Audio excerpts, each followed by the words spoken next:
हाँ, तो प्रिय विद्यार्थियों, आज क्लास 12th आर्ट्स के लिए पाठ 9 है। वो हैं वैश्वीकरण। वैश्वीकरण के बारे में हम समझेंगे कि वैश्वीकरण क्या है।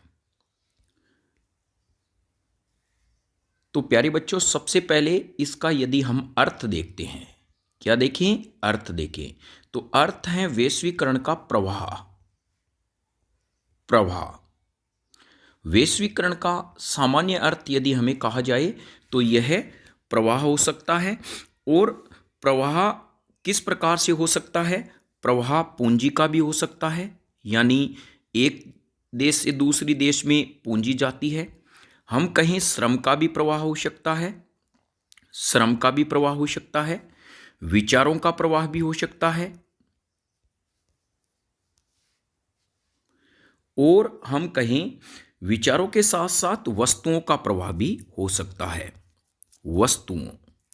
वस्तु तो प्रवाह के अंतर्गत वैश्वीकरण में इन चीजों का प्रवाह होता है, पूंजी, श्रम, विचार और वस्तुएं। तो ध्यान रखें, वैश्वीकरण का जो सामान्य अर्थ है प्यारे बच्चों, वो प्रवाह है, और प्रवाह के अंतर्गत पूंजी, श्रम और विचार व वस्तुएं सम्मिलित है।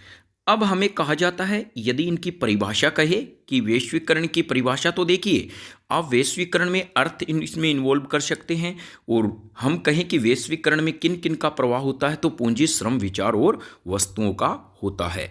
अब यदि हमें कहा जाए इनकी परिभाषा क्या होती है, परिभाषा, तो हम आसान शब्दों में कह सकते हैं, अपने देश की अर्थव्यवस्था को अपने देश की अर्थव्यवस्था को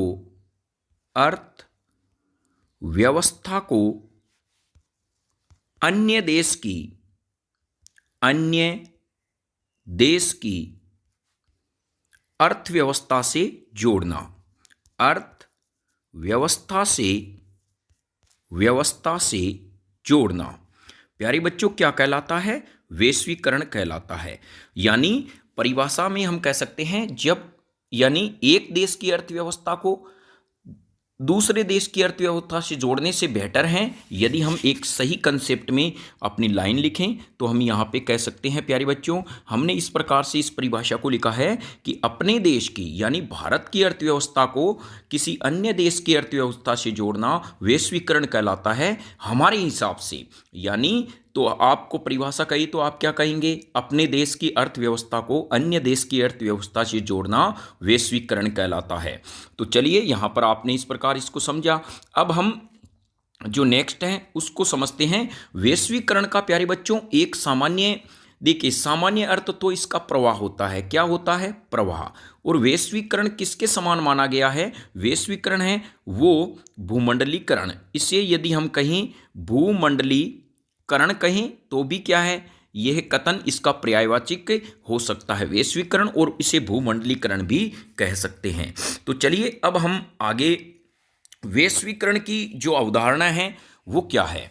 तो नेक्स्ट आप कंटेंट लगा दें, वैश्वीकरण की अवधारणा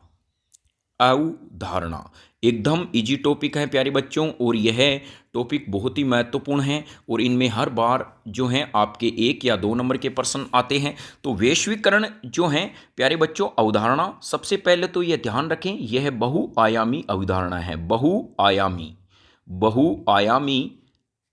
बहुआयामी अवधारणा है। क्या है? बहुआयामी अवधारणा है। तो यह आप ध्यान रखें, वैश्वीकरण किस प्रकार की अवधारणा है? बहुआयामी अवधारणा है। क्यों है बहुआयामी? क्योंकि इसमें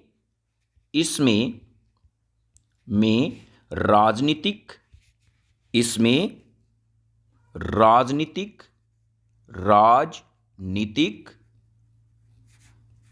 आर्थिक व सांस्कृतिक आयाम आते हैं।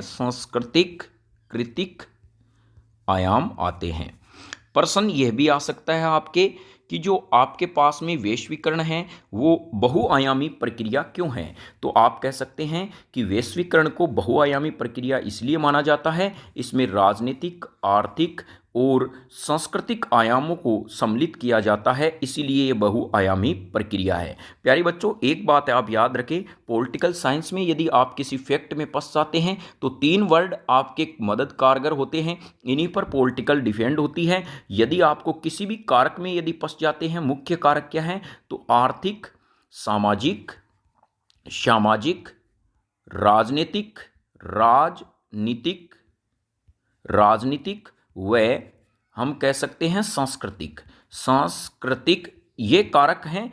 इनको आप कहीं पर भी सेट कर दो, ये रामबाण माने जाते हैं। और आपको डेफिनेट यदि कहे कि इनको यानी बढ़ावा देने के लिए कौन से कारक उत्तरदायी हैं, पश्चिमी सभ्यता को घटाने के लिए, ह्रास होने के लिए, बढ़ावे के लिए कौन से कारक थे, और तो यूएनओ ने भारत पर मुख्यतया कौन से कारकों पर, तो आप यह कारक, और यह ध्यान रखें सभी प्रश्नों में ऐसा नहीं है आप यही ये लिखते जाएं, आप इनमें अपनी नोटबुक्स के अंदर क्या है कि यदि 2-3 पेज में आप गैप देते हैं तो इन कारकों को सम्मिलित, ऐसे नहीं प्रश्न 1 में भी आपने यही लिख दिया, 2 में भी यही लिख दिया, 3 में भी यही लिख दिया, 4 में, फिर वो क्या है कि कंटेंट है वो बोर लगने लग जाता है और आपके माइनस यानी नेगेटिव इफेक्ट पड़ता है। तो यह होता है जब आपको कुछ हथियार नहीं अपनाने हो, पॉलिटिकल साइंस में कुछ नहीं बचा हो, तो यह एंड में आप इन हथियारों का इस्तेमाल कर सकते हैं, आर्थिक, सामाजिक, राजनीतिक व सांस्कृतिक कारक। तो चलिए, आपने यहां पर अभी अवधारणा के बारे में समझा।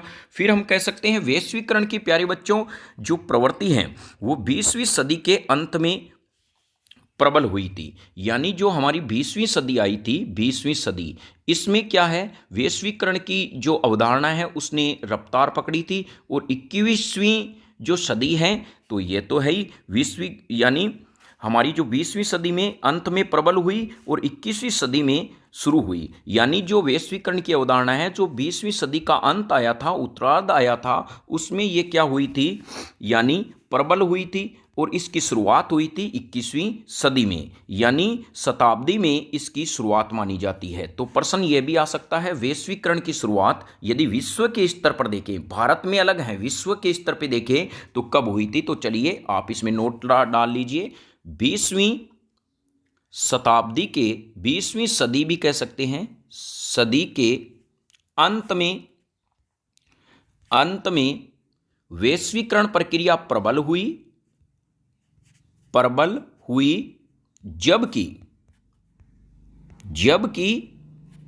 21वीं सदी के प्रारंभ में, 21वीं सदी के 21वीं सदी, ये स पूरा लिख लेना, सदी के प्रारंभ में यह शुरू हुई। तो यह प्रश्न भी आ सकता है वैश्वीकरण प्रक्रिया विश्व स्तर पर कब शुरू हुई थी। तो हम ये दोनों ही कंटेंट लिख सकते हैं, 20वीं सदी के अंत में यह प्रबल हुई थी, जबकि 21वीं सदी के यानी जब शुरू हुई, 21वीं सदी जब लागू हुई तो यह वैश्वीकरण की प्रक्रिया यानी शुरू हुई थी। तो चलिए यहां पर आपने इस प्रकार से देखा। अब देखिए प्यारे बच्चों वैश्वीकरण के क्या कारण हैं, यानी वैश्वीकरण को कौन बढ़ावा देता है, वैश्वीकरण के कारण। फिर हेडिंग डाल लीजिए वैश्वीकरण के कारण, वैश्वीकरण के कारण, वैश्वीकरण के कारण। तो चलिए हम वैश्वीकरण के कारण को पढ़ने का प्रयास करते हैं। यानी पहले तो हमने कहा इसका कोई एक कारण तो है नहीं। क्यों नहीं है, क्योंकि हमने अभी कहा वैश्वीकरण एक बहुआयामी प्रक्रिया है। तो वैश्वीकरण में कोई एक कारक को विशेषतः सम्मिलित नहीं किया जाता क्योंकि यह एक बहुआयामी प्रक्रिया है। फिर भी हम कहें कि वैश्वीकरण में यदि बढ़ावा मिला है, वैश्वीकरण को बढ़ाने में मुख्यतया साधक हैं, तो हम कह सकते हैं संचार व प्रौद्योगिकी यानी टेक्नोलॉजी जो होती है, प्रौद्योगिकी कहेंगे वो कैसे।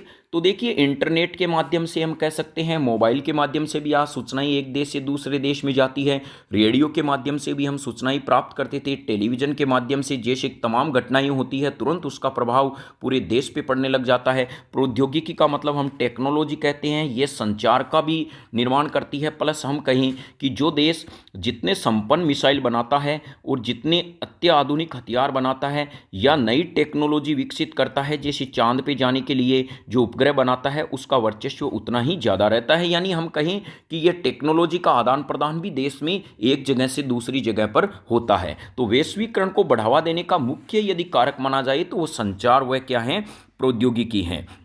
अब हम कहेंगे तो चलिए नेक्स्ट फैक्ट में हम कह सकते हैं कि संचार के क्षेत्र में क्रांति लाने वाले साधनों में कौन कौन से हैं। तो आप ये लिख सकते हैं संचार के क्षेत्र में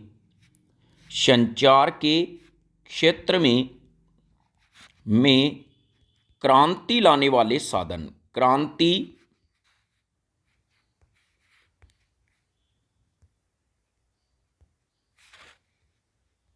संचार के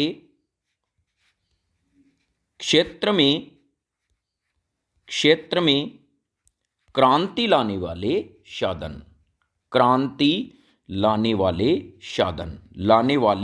साधन। ध्यान रखें यह प्रश्न आपको इजी लगता है, लेकिन यह प्रश्न ऐसे ही प्रश्न एग्जाम में पूछे जाते हैं और इसको आप वेरी इंपॉर्टेंट बनाकर नोट्स के रूप में लिख लें। प्यारे बच्चों, नोट्स तो बनाते ही रहे जो हम पढ़ा रहे हैं, आपको फिर हम पीडीएफ के माध्यम से भी एक बार आसानी से समझा देंगे। एक बार आप इनके नोट्स बनाते रहें। संचार वैश्वीकरण, तो संचार के क्षेत्र में क्रांति लाने वाले किन्हीं दो साधनों का नाम लिखिए। तो आपको पता है यह एक तो हमारे पास में प्यारे बच्चों हो सकता है, हमें पता है खुद कि टेलीफोन संचार के क्षेत्र में क्रांति लाता है, टेलीफोन।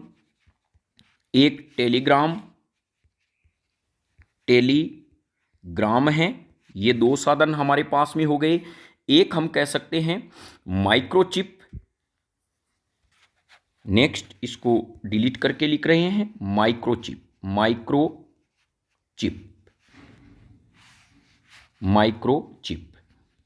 यह जो थे हमने अभी कहा टेलीफोन, टेलीग्राफ यानी टेलीग्राफ, क्या टेलीग्राफ लिख लेना, टेलीग्राफ। माइक्रोचिप, टेलीग्राफ व टेलीफोन ने संचार के क्षेत्र में क्रांति ला दी और उन्होंने वैश्वीकरण को बढ़ावा दिया। तो चलिए अब हम नेक्स्ट यहां पे लिखते हैं।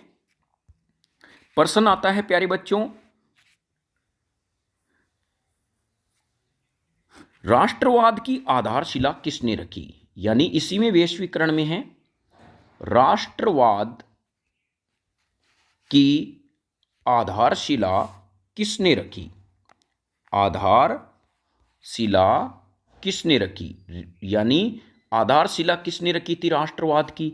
राष्ट्रवाद का मतलब क्या होता है, चलिए हम इसको समझने का प्रयास करते हैं। राष्ट्रवाद क्या है, यानी राष्ट्र के जो विचार होते हैं वही राष्ट्रवाद कहलाता है। किसी राष्ट्र की जो विचारधारा है वही उसका राष्ट्रवाद कहलाता है। तो ये ध्यान रखें, राष्ट्रवाद का अर्थ होता है किसी भी राष्ट्र की जो विचारधारा है वही राष्ट्रवाद है। और राष्ट्रवाद की आधारशिला किसने रखी थी, छपाई। आंसर है छपाई। छपाई को हम प्रिंटिंग भी कह सकते हैं या हम मुद्रण भी कह सकते हैं। मुद्रण की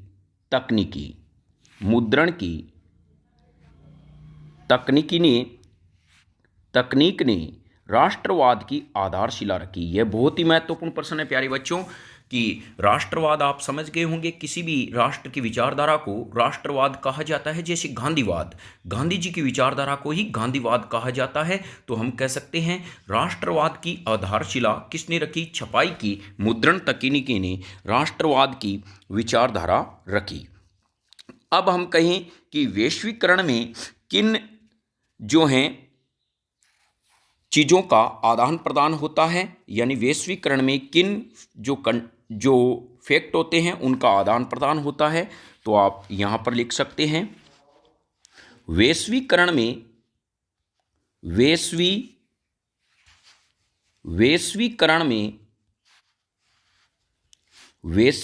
में अभी हमने कहा प्रवाह के बारे में, विचार।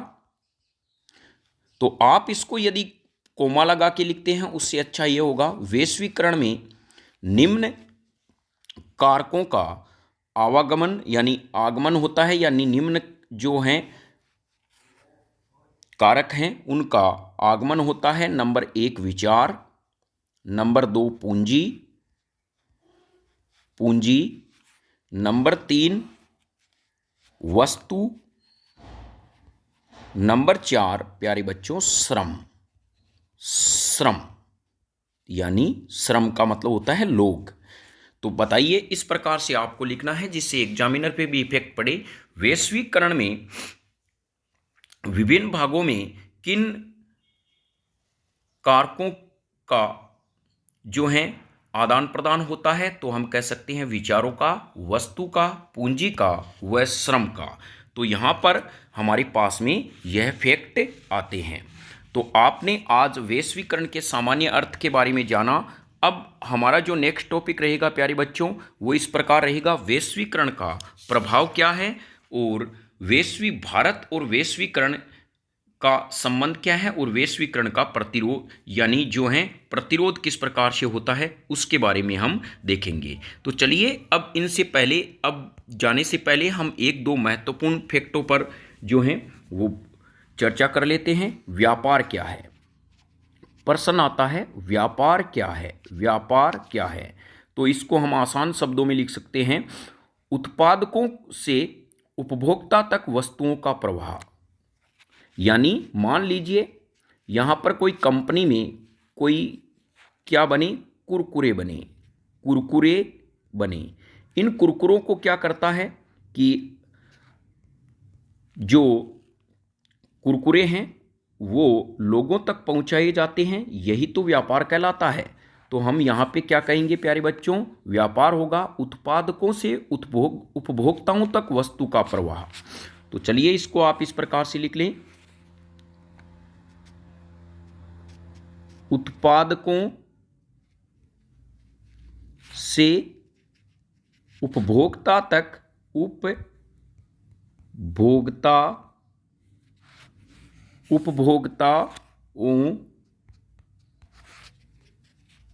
तक वस्तुओं का प्रवाह। वस्तुओं का प्रवाह, प्रवाह क्या कहलाता है? व्यापार कहलाता है। यानी जो उत्पादक होते हैं वो उपभोक्ताओं तक अपनी वस्तुओं का जो प्रवाह करते हैं, इसके लिए जो फैक्ट यूज किया जाता है वो क्या कहलाता है? व्यापार कहलाता है। अब हमारे पास में जो हम नेक्स्ट बाद में बात करेंगे, संरक्षणवाद सांस्कृतिक विचारधारा क्या है और बहुआयामी निगम क्या होती है, बहुआयामी कंपनियां क्या होती है। पिछली बार भी ये प्रश्न आया था, रेनबैक्सी के बारे में प्रश्न पूछा गया था, तो इनके बारे में चर्चा करेंगे। तब तक यहाँ पर आपके जो NCERT बेस में प्रश्न हैं उनको आप एक बार खुद बताइए कि बहुत से नेपाली मजदूर काम करने के लिए भारत आते हैं, क्या यह वैश्वीकरण है? बहुत से नेपाली भारत में काम करने के लिए आते हैं, क्या यह वैश्वीकरण है? तो आपको बताना है, इसका क्लू मैं देता हूं। वैश्वीकरण में श्रम का, पूंजी का, विचारों का, इनका प्रवाह होता है। इस आधार पर यदि इनमें से कोई भी एक चीज का प्रवाह होता है, संचार का, तो हम कह सकते हैं वैश्वीकरण हुआ है। और प्रश्न आपके सामने इस प्रकार से हैं स्क्रीन पर, बहुत से नेपाली भारत में काम करने के लिए आते हैं। तो चलिए आज का वीडियो यहीं चैप्टर पार्ट फर्स्ट वैश्वीकरण खत्म होता है। कल हम नए अध्याय के साथ मिलाएंगे। 3 खंड में इस वैश्वीकरण को पूरा करने का प्रयास करेंगे। तब तक जय हिंद, वंदे मातरम।